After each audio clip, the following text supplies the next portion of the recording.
ముఖ్య అతిథిగా వచ్చేసిన మన అమ్మ, మన అందరికీ కూడా అమ్మ వైఎస్ఆర్ కాంగ్రెస్ పార్టీ గౌరవాధ్యక్షులు శ్రీమతి విజయమ్మ గారిని మాట్లాడుతున్నా కోరుతున్నాం.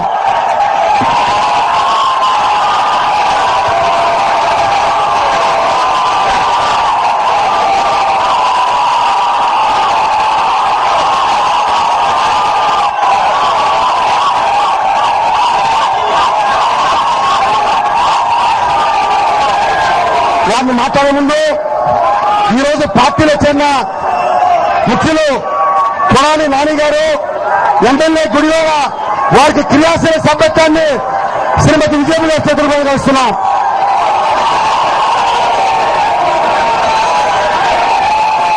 అలానే 5 సంవత్సరాల పాటు ఈ జిల్లాకి జిల్లా పరిషత్ చైర్మన్ గా పనిచేసి ఈ రోజు విజయమ్మ గారి సమక్షంలో చేరిన కుక్కల నాగేశ్వర గారికి కూడా క్రియాశీల సభ్యత్వాన్ని విజయమ్మ గారు అందజేస్తారు.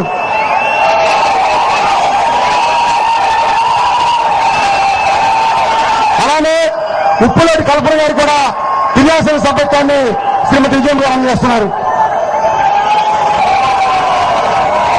అలాగే పడవకి సంబంధించిన నాయకులు వాకా వాసుదేవరావు కూడా క్రియాశీల సభ్యత్వాన్ని విజయమ్మ గారు అందజేస్తున్నారు.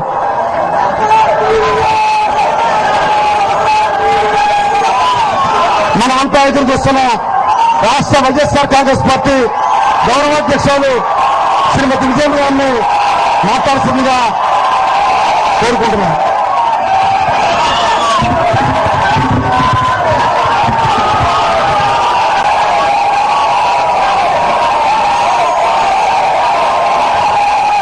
మీకందరికీ ఒక విజ్ఞప్తి చేస్తున్నా. మీరందరూ ఒక 10 నిమిషాలు నెమ్మదిగా ఉంటే నేను మాట్లాడదలుచుకున్నా. దయచేసి మీరందరూ 10 నిమిషాలు నెమ్మదిగా ఉండమని కోరుతున్నా.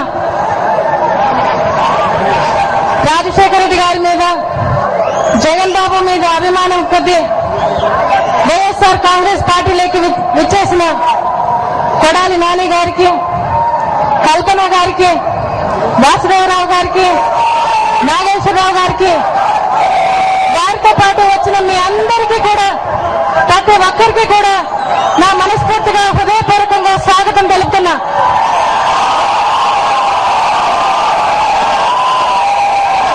వచ్చిన మీ అందరికీ కూడా చేతులెత్తి నేను నమస్కరిస్తున్నా. ఇవాళ చూస్తే మన ఈ ప్రభుత్వంలో ప్రజల బాధలు కష్టాలు పోవాలంటే మరలా రాజశేఖర రెడ్డి గారి సువర్ణయుగం మళ్లీ మనం తెచ్చుకోవాల్సిన అవసరం ఉంది. ఈ రాష్ట్రంలో పరిస్థితులు చూస్తుంటే చాలా చాలా బాధ అనిపిస్తా ఉంది. చూసినప్పుడు ప్రభుత్వం ఉందా అనిపిస్తా ఉంది వాళ్ళు చూస్తుంటే. మరి ఈరోజు ఏ సామాజిక రంగంలో కానీ, ఏ ప్రాంతంలో కానీ, ఏ జిల్లాలో కానీ ఏ ఒక్కరు కూడా సంతోషంగా ఉన్నారా అంటే లేదనే చెప్పాల్సి వస్తా ఉంది ఇవాళ. మరి మహానేత, ప్రజలతో ఎన్నుకోబడిన 2 సార్లు ఎన్నుకోబడిన ముఖ్యమంత్రి రాజశేఖర రెడ్డి గారు అకస్మాత్తుగా అనుమానాస్పద రీతిలో ఆయన మన మధ్య నుంచి వెళ్లిపోయి అప్పుడే 3 సంవత్సరాలు అవుతా ఉంది. మరి ఆయన వెళ్లిపోయిన తర్వాత మరి ఇవాళ ఏ రంగంలోనైనా ఈ ప్రభుత్వం ముందుకు వెళ్తా ఉందా అంటే అది లేదనే చెప్పాల్సి వస్తా ఉంది. మరి ఏ రంగంలోనైనా అభివృద్ధి జరిగింది అంటే అది రాజశేఖర రెడ్డి గారి కాలంలో ఆయన సువర్ణ యుగంలో అని చెప్పాలి. ఆయన పరిపాలించింది కేవలం 5 సంవత్సరాల 3 నెలలు మాత్రమే. కానీ ఆయన ప్రజానురంజకంగా పరిపాలించడం జరిగింది. మరి రాజశేఖర రెడ్డి గారి ప్రభుత్వం విషయానికి వస్తే ఆ రోజు పరిపాలనలో ప్రజల మీద భారం పడకూడదు అని చెప్పి ఆయన తలంచారు. నిత్యము ఆ విధంగానే శ్రమించారు. ఆ రోజు దేని మీద పడిందా అంటే దేని మీద కూడా పడలేదు. ఆ రోజు కరెంటు బిల్లులు పెరగలేదు, ఆర్టీసీ రేట్లు పెరగలేదు, ఎరువులు విత్తనాల ధరలు పెరగలేదు. ఆ రోజు చూస్తే మరి దేని మీద కూడా పెరిగింది లేదు. మున్సిపల్ పన్నులు కానీ, ఇంటి పన్నులు కానీ ఏది కూడా పెరగలేదు. భారతదేశపు చరిత్రలోనే ఏ ప్రభుత్వమైనా కూడా 5 ఏళ్లు పూర్తిగా ₹1 పన్ను పెంచని ప్రభుత్వం ఏదైనా ఉందా అంటే అది రాజశేఖర రెడ్డి గారి ప్రభుత్వం అట. అది రికార్డ్.